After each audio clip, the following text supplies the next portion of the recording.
আমাদের আন্দোলন অবশ্যই যৌক্তিক, কারণ আমরা সমতা চাচ্ছি, দেশের সাধারণ মানুষের একটি সমতা চাচ্ছি, যাতে আমরা সবাই সমান সুযোগ সুবিধা পাই। এত বেশি নিয়োগ যদি কোটাতে হয় তাহলে আমাদের সুযোগটা কোথায়? আমরা এতগুলো শিক্ষার্থী কোথায় যাব? আমাদের মেধার মূল্যায়নটা কোথায় হচ্ছে? অন্যান্য শিক্ষার্থীরা কম কষ্ট করে শুধুমাত্র কোটার জন্য তারা সেই পজিশনটা দখল করবে, আর আমরা কোটাধারী না হয়ে আমরা পিছিয়ে পড়বো। এটার জন্য, এই বৈষম্যের জন্য আসলে মূলত আমরা আজকে আন্দোলনে অংশগ্রহণ করেছি।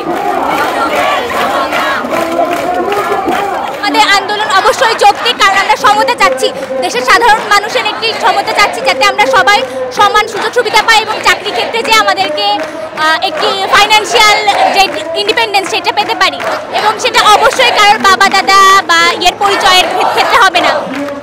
এক্ষেত্রে আমরা বুদ্ধির মুক্তি চাচ্ছি। কোটা থাকলে সমস্যা, 56% কোটা যখন হবে তখন তো অর্ধেকের বেশি কোটায় চলে যাবে। আমরা তো যখন সেখানে একটা বৈষম্যের শিকার হচ্ছি, সেখানে তো আমরা অর্ধেকের কম সুযোগ পাচ্ছি, কিন্তু এটা তো থাকা উচিত না।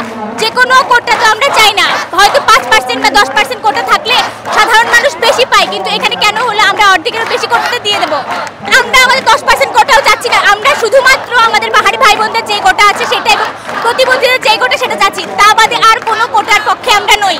আমরা তো আন্দোলন চলছে এবং আমাদের আন্দোলন চলবে যতক্ষণ পর্যন্ত আমাদের দাবি মেনে না নেওয়া হয়।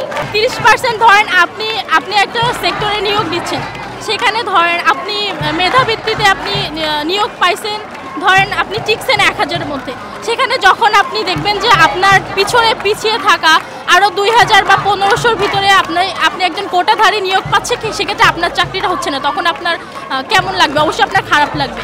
আপনার হচ্ছে আমরা যে এত কষ্ট করে, আমাদের পরিবার এত পরিশ্রম করে যে আমরা পড়াশোনা করি, দিন রাত পরিশ্রম করে, তো যদি কোটায় যদি নিয়োগ হয়, এত বেশি নিয়োগ যদি কোটাতে হয় তাহলে আমাদের সুযোগটা কোথায়? আমরা এতগুলো শিক্ষার্থী কোথায় যাব? আমাদের মেধার মূল্যায়নটা কোথায় হচ্ছে?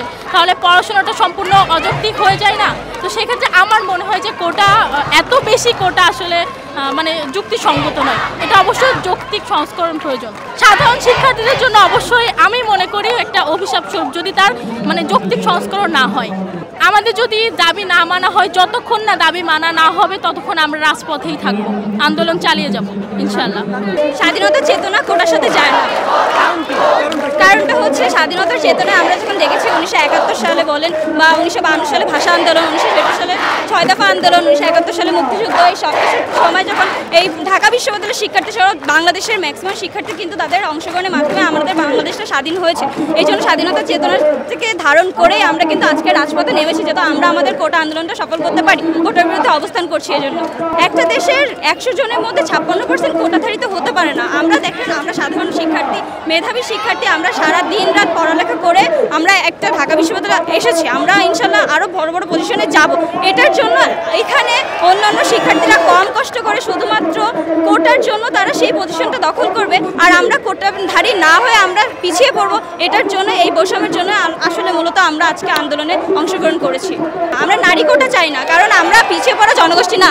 আমরা আমাদের মেধার যোগ্যতা দিয়ে এই পর্যন্ত এসেছি, আমরা ভবিষ্যতেও মেধার যোগ্যতা দিয়ে বিভিন্ন পজিশনে যাব ইনশাল্লাহ আশা রাখি। আমাদের 10% কোটা নারী কোটা চাই না, অবশ্যই চাই না। যারা মুক্তিযোদ্ধা তাদের ছেলে মেয়েরা অন্তত সেই সুবিধা পেয়েছে, পাক, কিন্তু তৃতীয় প্রজন্ম, চতুর্থ প্রজন্ম এসে কেন সেই সুযোগ সুবিধাটা পাবে? কেন আমাদের সাথে বৈষম্য করা হবে? এখন আমরা এটার বিরুদ্ধে অবস্থান করছি।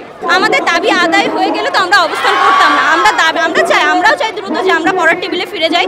আমাদের সামনে পরীক্ষা আছে, দেখুন আমাদের ক্লাস বন্ধ, আমাদের সেমিস্টার বন্ধ, এইসব কিছু বন্ধ করে আমরা রাজপথে নেমেছি। কেন? আমাদের অধিকার আদায়ের জন্য নেমেছি। আমাদের অধিকারটা যদি আদায় হয়, আমাদের দাবিটা যদি আদায় হয়, তাহলে অবশ্যই আমরা যত দ্রুত সম্ভব টেবিল চেয়ারে ফিরে যেতে চাই, পড়ালেখায় অংশগ্রহণ করতে চাই। মাননীয় প্রধানমন্ত্রী অবশ্যই আমাদের কথা ভাবেন, আমরা জানি, আমরা বিশ্বাস রাখি, তার উপরে আস্থা রাখি। এই জন্য হয়তো তিনি চেয়েছেন যে আমরা শিক্ষার্থীরা যত দ্রুত সম্ভব ঘরে ফিরে যাই, পড়ালেখা করি।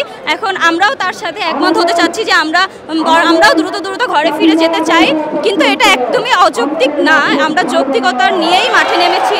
আমরা পড়ালেখা করতে চাই, আমরা ঘরে ফিরতে চাই, আমরা ক্লাস করতে চাই, পরীক্ষা দিতে চাই।